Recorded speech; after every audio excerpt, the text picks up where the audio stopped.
Ayan, so nag-crave tayo ng Angels. Tcharam! Sarap. Oh my God. Okay, this is only 70 pesos. Grabe, oh, ducks. Laki ng sausage. Grabe. Ang sarap ng Angels.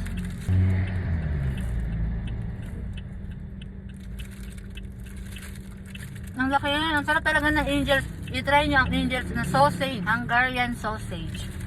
Ang crispy. Ito talaga, ipaglalaban ko itong bread. Ang crispy na. Ang sarap. Promise. Ang sarap.